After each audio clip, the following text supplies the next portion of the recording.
그는 잠을 이룰 수 없어 뜰을 서성이고 있다.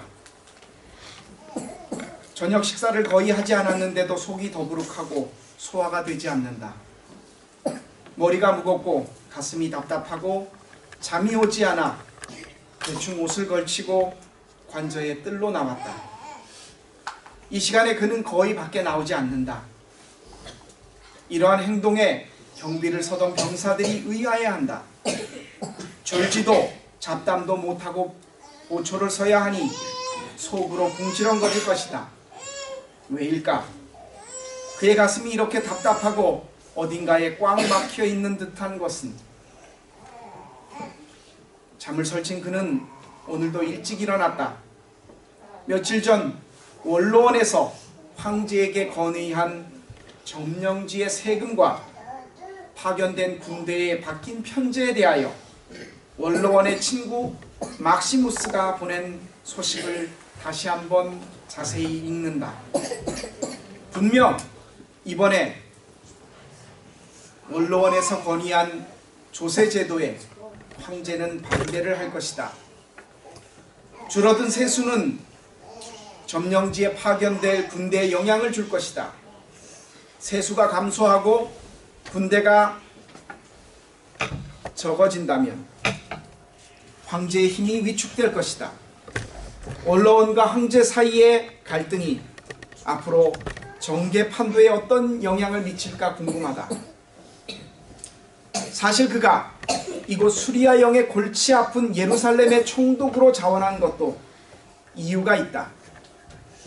앞으로 정계에서 그가 맡게 될 자리에 대한 포석 때문이었다.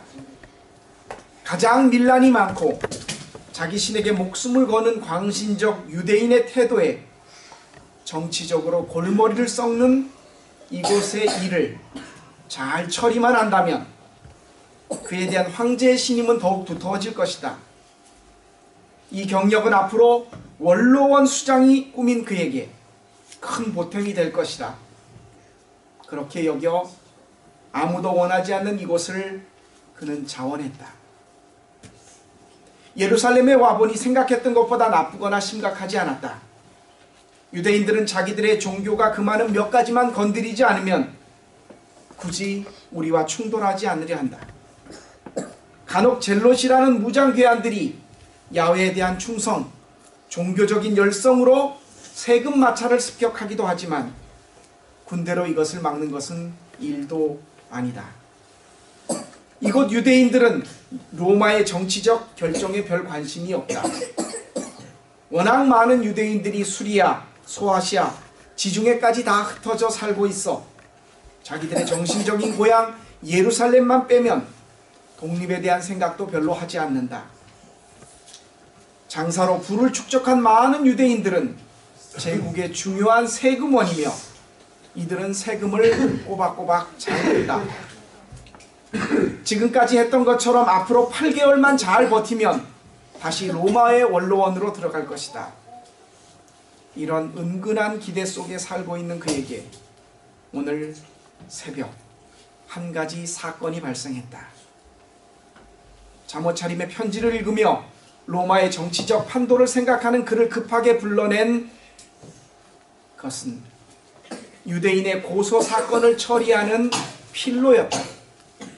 어지간한 일은 처리한 후에 보고하지 직접 그를 찾아 문제를 이야기하는 것은 지극히 드문 일이었다. 그것도 잠옷바람의 새벽 시간의 말이다. 옷을 갈아입고 집정관실로 나간 그에게 필로는 몇 시간 전 자기를 찾아온 유대인의 대표들의 이야기를 꺼냈다. 그들이 한 사람을 데리고 와서 재판을 해달라는 것이다. 그런데 그의 범죄의 명분이 로마의 법에서는 다루기 곤란한 내용이고 또 요구하는 형량이 사형이었다는 것에 필로는 당황해서 결정을 내리지 못하고 찾아온 것이다. 그는 실제로 유대인을 재판해 본 적이 별로 없었다. 특별히 그들의 간섭과 종교에 얽매인 것에 관한 재판은 말이다. 은근히 기대도 되고 골치 아픈 일을 빨리 처리하는 것이 상책이라 여겨 재판을 소집했다. 그런데 고소를 한 원고 측의 사람들이 아무도 들어오지 않았다. 이유인즉 자기들의 가장 큰 명절 유월절을 앞두고 재판정을 밟는 것은 종교적으로 자기 몸을 더럽히는 일이라 여겼기 때문이란다. 고소하는 사람이 없이 재판이 성립될 수 없어서 그는 재판 장소를 바꾸었다. 고소하는 유대인들은 성 밖에 서고 피고는 성 안쪽 아래에 서고 그리고 그는 성문 위쪽에 앉았다. 유대인들의 대표로 보이는 한 사람이 그 사람을 고소한다. 그는 자기들이 믿는 신을 모독했다는 것이다. 예루살렘 성전을 부수고 3일 만에 다시 짓겠다고 하고 자기들의 종교법으로 2000년이 넘게 지켜온 안식일에 금한 일들을 하고 정결예법을 어겨 손을 씻지 않고 음식을 먹고 무엇보다도 자기가 남의 죄를 사해준다는 종교적인 죄목에 관한 것이었다. 유대인들은 사리에 밝고 교활하다. 그래서 대체로 장사를 해도 남들보다 이윤을 많이 남기고 공부를 해도 뛰어난 능력을 발휘한다. 이 사리에 밝은 사람들이 한 가지 사실만 나오면 아주 바보가 되거나 막무가내로 돌변을 하는데 그것이 바로 자기들의 종교적 신념에 관해서다. 야훼의 가르침과 명령에 관해서는 정말 바보같이 무모해진다. 이런 그들이 한 사람을 종교법으로 고소한 것이다. 한눈에 보기에 이 고소당한 사람은 이곳 예루살렘 출신이 아니라 유대 어느 마을 촌놈으로 보였다. 남루한 옷, 어색한 행동이 그것을 증명했다. 만일 이 희멀건한 사람이 예루살렘 출신이라면 이는 또라이일 것이라 여겼다. 그를 고소한 유대인의 말대로 예루살렘 성전에 관한 일이나 안식일법, 특히 황제나 하는 죄를 용서한다는 말을 직접 그가 했다면 종교적 이상주의자거나 유대인들보다 더 특별한 광신도일 것이라 여겼다. 그가 이곳에 부임할 때에 인수인계를 하던 전임자가 한 말이 있다. 유대인들은 자기 종교 얘기만 나오면 입에 거품을 무니 가급적 이런 일에는 휘말리지 말고 지들끼리 해결하게 두어라 라는 말이었다. 그러면서 광야에 살며 신이 곧 도래할 것이니 준비하라고 떠들고 다니던 그리고 사람에게 세례를 주었다 잡혀 죽은 요한이라는 광신도 지도자에 대한 이야기도 해주었다. 처음에는 별로 대수롭지 않은 유대인들 간의 종교적인 마찰이라고 여겼다. 고소당한 사람이 이상주의자이고 요한처럼 광신자인지는 몰라도 로마의 법이나 질서에 도전하거나 이곳에서 통치하는 데 별 지장을 줄 것 같지 않아 그는 정신 차리게 따끔하게 몇 대를 때리고 보내려고 했다. 그도 그럴 것이 유대인의 종교적 마찰에 골치 아프게 굳이 낄 이유가 없었고 또 고소하는 유대인의 말들도 서로 달라서 신빙성이 없었기 때문이다. 하지만 고소한 사람은 유대인 사이에서 명명이 있고 영향력이 있는 사람들이라 그들의 체면을 생각해서 로마의 채찍맛을 정신이 번쩍 나게 선물해 주려던 것이다. 그런데 그가 생각하는 것과는 달리 고소한 이들은 피고의 행동에 대해 무척이나 심각하게 생각하고 있는 것 같았다. 재판장으로 내린 결정에 바로 반대하며 이의를 제기하였다. 그들은 이 사람에 대해 더 무겁게 처벌할 것을 요구하였다. 어젯밤 그를 체포했다고 하는데 체포 과정에서 분명 무슨 일이 있었던 모양이다. 이 사람을 체포하기 위해 주도 면밀하게 오랫동안 준비한 것 같은 인상을 받았다. 그들은 이 이상주의자, 광신자로 보이는 사람에게 사형을 요구하였다. 사형이란 말에 멈칫하였다.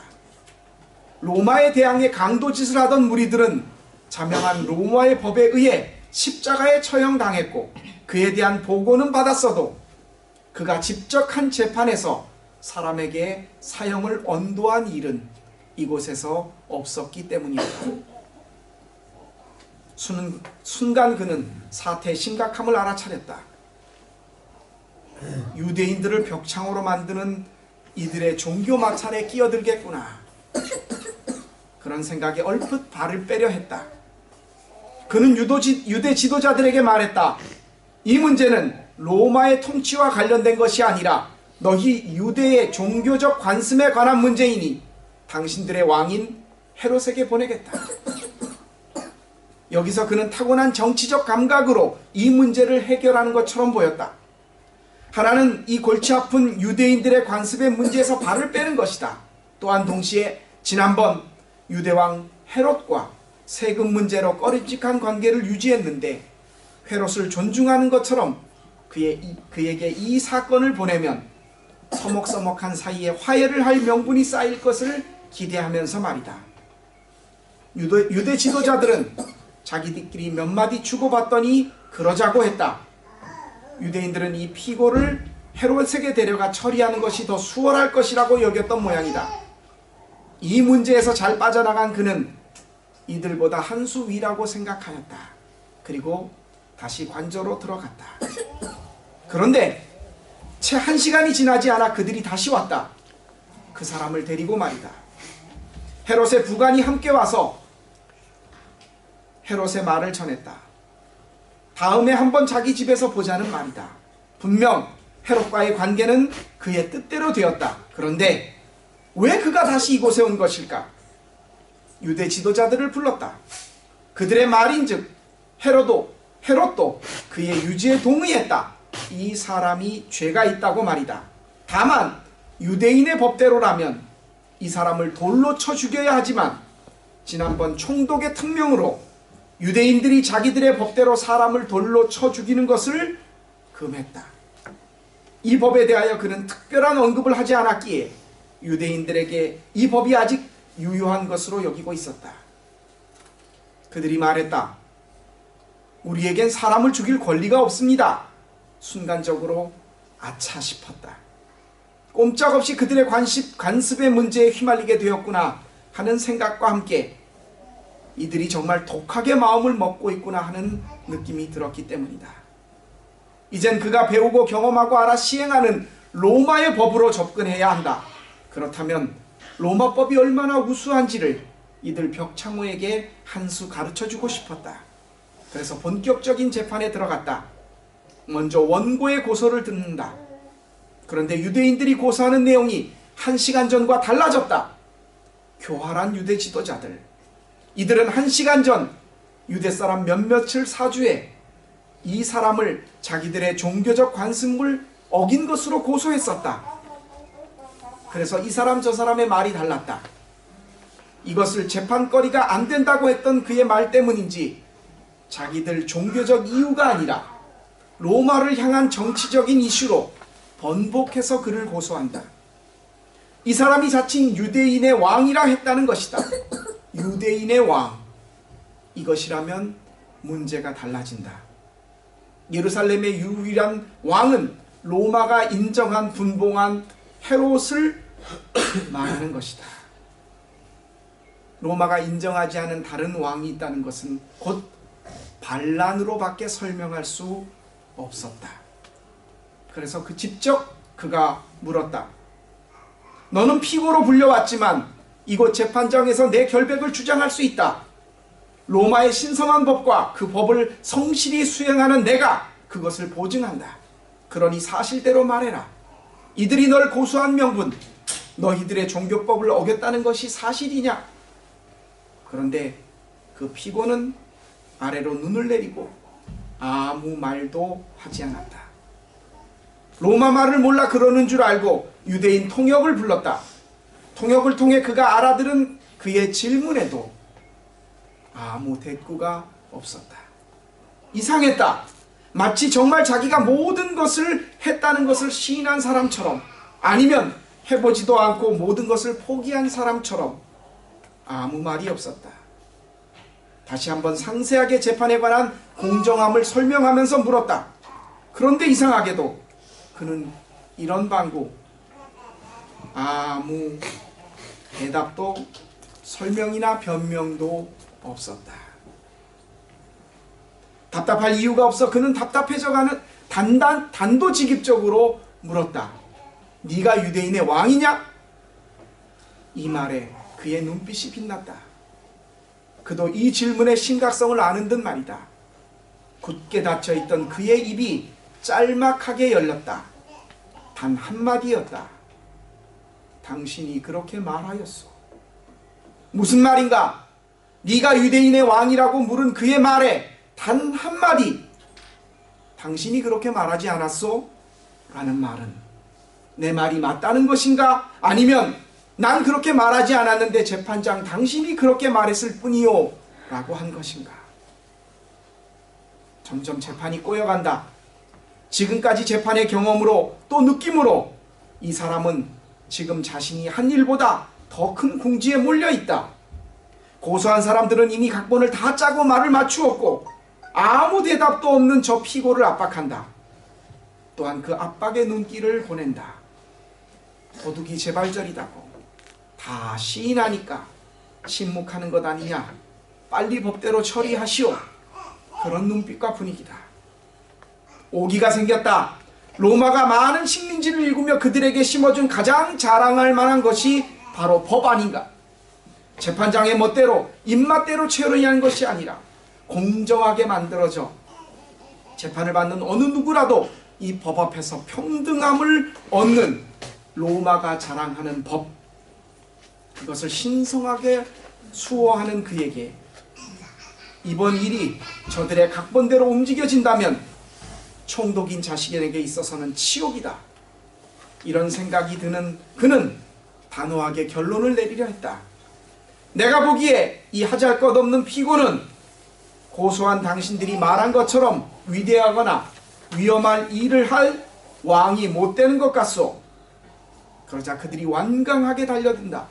이번에는 명망 있는 지도자 중에 한 사람이 폭탄 같은 말을 던진다. 당신이 이 자칭 유대인의 왕이란 자를 가만히 둔다면 당신은 시저의 충신이 아니요. 이 말은 그를 찌르는 비수 같은 말이었다. 그의 정치적 야망과 그것을 위해 골치 아픈 예루살렘의 의도를 가지고 온 것, 그리고 로마로 돌아가 꿈꾸는 야망을 이루어야 하는 그것을 다 아는 듯 그의 아킬레스건을 건드렸다. 자기가 가진 패를 일으킨 양 그는 이 재판의 주도권을 이 한마디에 그들에게 넘겨주고 말았다. 이 피고를 변호할 사람이 단 한 사람도 없단 말인가? 이 사람을 죽이려는 종교 지도자들은 그렇다고 치고 이 수많은 군중들은 별 상관이 없을 것이다. 그 순간 그는 다시 기발한 생각을 해냈다. 유대인의 가장 큰 명절 유월절이 내일 모레다. 해마다 이 명절 때면 로마의 자유로움을 알리고 백성들의 불만을 잠재우기 위해 유대인 죄수 중에 한 사람을 석방한다. 군중들에게 이 사람과 가장 악독한 죄수 바라바라는 강도 중에 하나를 살려주겠다고 하면 자연스럽게 저 사람은 죄가 인정되어도 사면이 된다. 이런 판단에 그는 재판장의 재량으로 바라바를 불러내었다. 그런데 웬일인가? 거의 모든 백성들이 마치 바라바의 가족이라도 되는 양 한 목소리로 바라바, 바라바를 외친다. 뜻밖이었다. 이미 그는 침묵하는 피고를 살려보기 위한 모든 패를 다 써버렸다. 그러나 저들의 결심은 더욱 굳어간다. 어떻게 할까? 통치자의 양심이냐? 아니면 내 정치적인 야심과 미래의 오점을 남기지 않을 구분 판단이냐? 기로에 서 있다. 이들은 유월절 축제가 시작되는 내일 이전에 모든 것을 처리하기를 바랬다. 그가 회심의 작품으로 꺼내든 이 명절의 특사로 살려주기를 원했던 카드도 이미 바라바에게 주어졌다. 로마의 공정한 재판이 언제 이렇게 단 1시간 만에 일사천리로 피고에 대한 100% 단죄 속에 진행되어 적이 있었던가? 구분 재판은 그의 일생에 단 한 번뿐이다. 이번 재판만 눈 감으면 난 순탄하게 총독 생활을 마치고 로마에서 더 큰 입지를 키울 수 있다. 그것을 위해 안 됐지만 저 사람을 희생하자. 그리고 돌아섰다. 손 씻을 물을 가져오라 명령한다. 그가 손을 씻으며 이렇게 말한다. 난 이 일에 대하여 아무 책임이 없다. 그러자 그들이 기다렸다는 듯 외친다. 그의 피와 우리의 죄를 우리의 후손들에게 돌리시오. 빌라도, 그는 오늘 새벽 아주 짧은 시간에 평생 해보지 않은 양심의 판단을 접은 구분 재판을 했다. 자신의 야망과 출세를 위해서. 그 사람은 재판 직후 바로 처형장으로 갔을 것이고 바라바를 대신해 십자가형에 처해졌을 것이다. 아무 힘도 없이 대꾸도 하지 않고 눈을 아래로 내려다보며 던진 그 피부의 짤박한 한마디가 이곳에서 모든 힘을 쥐고 휘두르는 그를 더욱 초라하게 만든다. 그래서 그는 이 밤의 밤 공기가 어느 때보다 무겁게 느껴진다. 사랑하는 성도 여러분, 그날 새벽 빌라도는 구분 재판을 통해 우리 예수님을 십자가에 못 박게 내어주었습니다. 자신의 정치적 야망 때문에 유대인 지도자들을 잠재우려 했던 그의 처사 때문에 구분 재판을 통해 자신 일생일대에 가장 큰 실수를 범하였습니다. 이것이 그의 고백입니다. 아무 변명도 하지 않고 눈을 아래로 내려다보며 던진 죄수의 짤막한 한마디가 이곳에서 모든 힘을 쥐고 휘두르는 그를 더욱 초라하게 만들었습니다. 여러분, 이 빌라도가 누구입니까? 예수님을 그날 새벽 재판했던 총독 빌라도만 빌라도가 아닙니다. 오늘 우리 역시 빌라도의 자리에 서 있습니다. 예수님을 은사심에 판 가룟 유다처럼 예수님을 배신하지는 않았다고 부정할지 몰라도 우린 우리의 이익과 손해에 따라서 우리의 주인이라고 고백하는 예수님에 대해서 그렇게 대해왔습니다. 내 이익과 손해에 따라 그분은 이리로 갔다가 저리로도 보내지고 때로는 저 장롱 깊은 속에 처박아 놓기도 했습니다. 아쉬울 때는 애타게 부르기도 했고 그 아쉬움이 끝나면 언제 그랬냐는 듯 모른 척했고 방해가 될 때는 적당히 무시도 했습니다. 이런 우리에게 그분은 빌라도 앞에 섰던 것처럼 아무 말 없이 지금도 우리를 바라보고 계십니다. 그리고 침묵으로 이렇게 말씀하십니다. 네가 나 때문에 행복해질 수 있다면, 네가 나 때문에 좋을 수 있다면 난 아무래도 상관없어. 그런 눈빛과 태도로 우리를 보고 계십니다. 이제 우리가 고백할 차례입니다.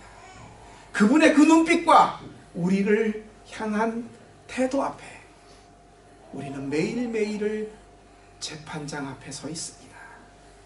빌라도의 자리에 서서 그분을 어떻게 처리할까?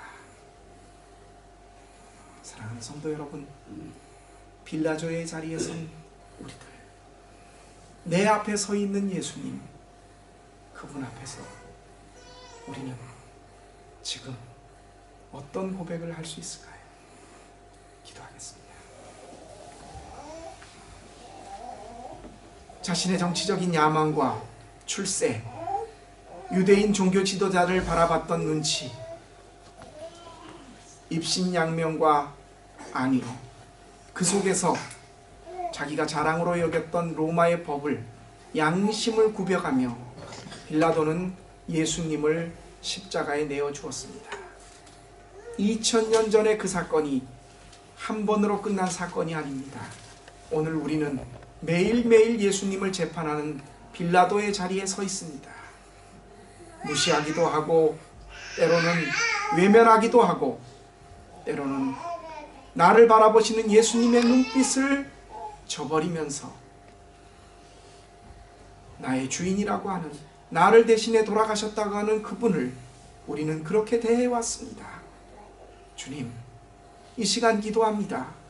빌라도의 자리에 서 있는 내가 다시 한 번 더 예수님을 십자가에 못 박는 그런 자가 되지 않기를 말입니다. 삶의 작은 순간순간 속에서 나를 바라보고 계시는 예수님, 그분을 실망시켜 드리지 않는, 그분의 뒤를 따르는 진정한 주의 자녀 되게 하옵소서. 2000년 전에 그 사건이 나의 사건임을 기억하며 그 어리석은 실수를 두 번 다시 범하지 않는 주의 자녀로 살기를 간절히 원하며 나를 위해 대신 십자가를 지신 우리 주 예수 그리스도의 이름으로 감사하며 기도합니다. 아멘.